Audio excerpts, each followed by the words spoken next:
As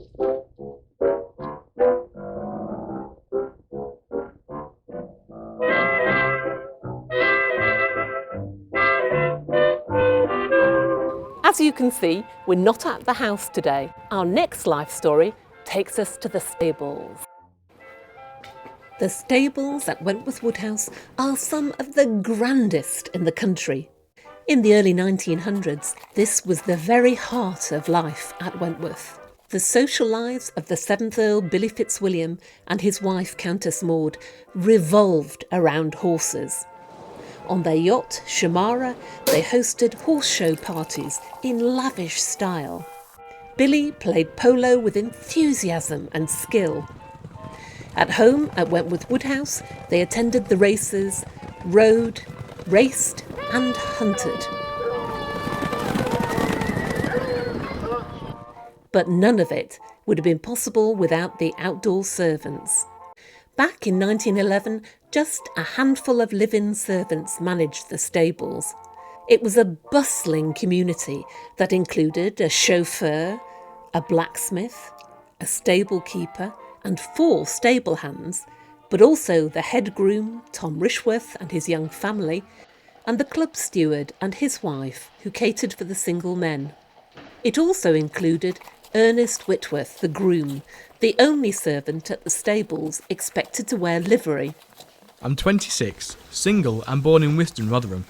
Though I grew up in Scarborough, my father has a smithy locally, and I have 7 brothers and sisters. I joined the staff here 2 years ago.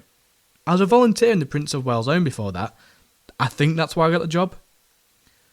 The Earl's an ex-serviceman himself, served in India and the Boer War. When I first arrived at the stables, I thought I'd come to the wrong place. I was sure I'd come to the house. But honestly, they're like a palace for horses. I have to pinch myself every morning to believe I'm working here. I share a room in the carriage house with Henry Colton, the shoeing smith at Wentworth.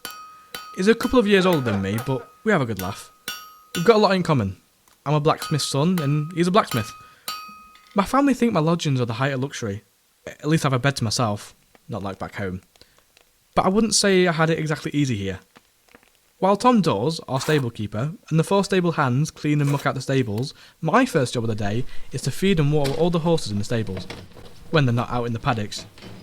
Then, I groom all the horses needed for that day. I comb and brush the coats to a high gloss. You can see they really enjoy all the attention. I polish hoof fronts and clip the horses' coats. I also trim their manes and tails as needed. With luck, if the horses aren't too frisky, I'll have them smartly turned out and ready to ride or harnessed for the carriage by 10 in the morning. During the hunting season, I'm up at dawn to prepare the horses. Billy Fitzwilliam hunts 5 days a week during the season. He often rides 2 horses a day. That's a load of work for me. Then he's off overnight on a Friday to join the meet at his estate in Coolatin, in Ireland. It's a long day. At the end of it, I've still got to rub down the horses and clean the tack ready for the next day. At least Henry and I don't have to cook for ourselves. We're famished by the end of the day.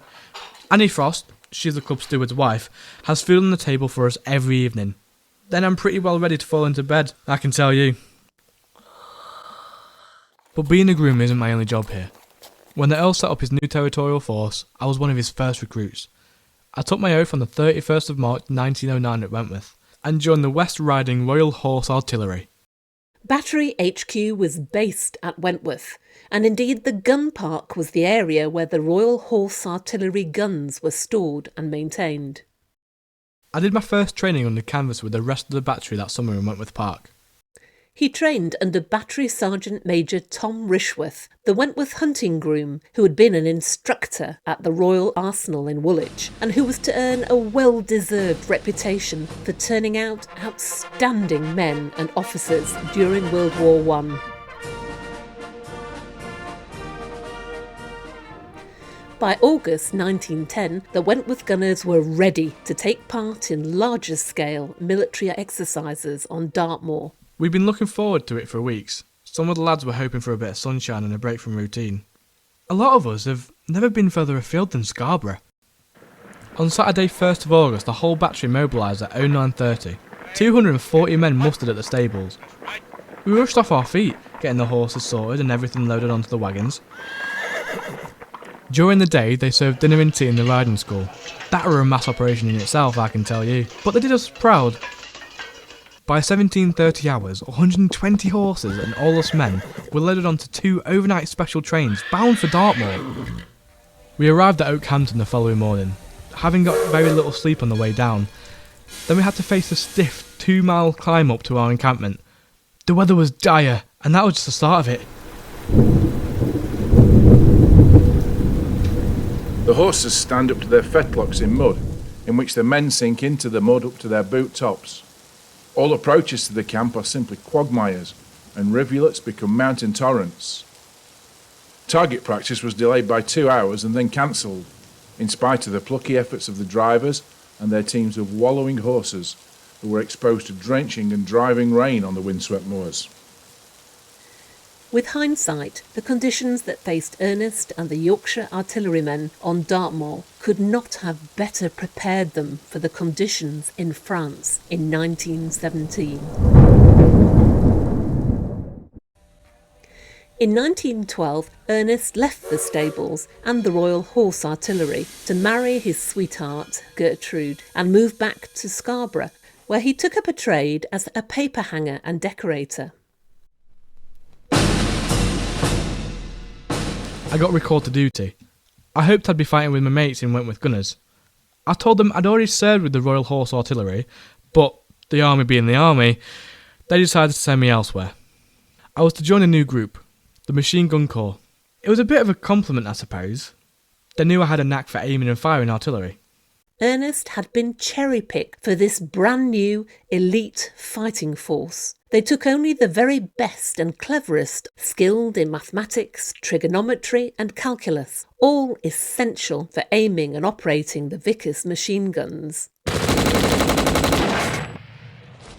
I disembarked on the 18th of March 1917 in Le Havre, Normandy, with 207 machine gun. We were on our way to join the boys from the British Expeditionary Force. Ernest would have been in the front line from October 1917 and fought in the Battle of Passchendaele. 4 bite and hold attacks were planned. The first 3 attacks succeeded. The 4th was buried in mud. Over 2 days we had over an inch of rain. The ground was already completely saturated. We were wading knee-deep through mud. It was a quagmire. I might have gone back in time to that dreadful 1910 exercise up at Dartmoor. Artillery shells, where you could actually launch them, just buried themselves harmlessly in the mud where they landed. We machine gunners were supposed to be laying down a line of fire ahead of the advancing troops. We just couldn't find ground stable enough to set up the guns in the shifting mud. It was a nightmare.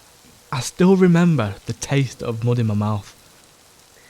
The rain continued to fall, and this battle and the 2 that followed were disastrous. An estimated 500,000 men on both sides were killed. Ernest was lucky.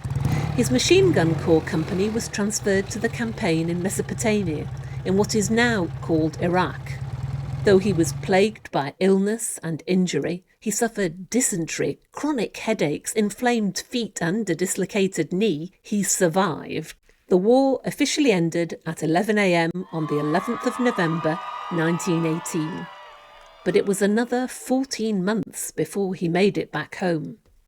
He was demobbed back at Ripon on the 19th of January 1920. Ernest returned to his wife Gertrude in Scarborough and his previous trade as a painter and paper hanger. He died in Scarborough in October 1948, aged 60. If you have a story about family members who worked at Wentworth Woodhouse, we'd love to hear from you. Next time, we're back at the stables to explore the life of the man who ran them with military precision for 30 years. Battery Sergeant Major Tom Rishworth of the Royal Horse Artillery.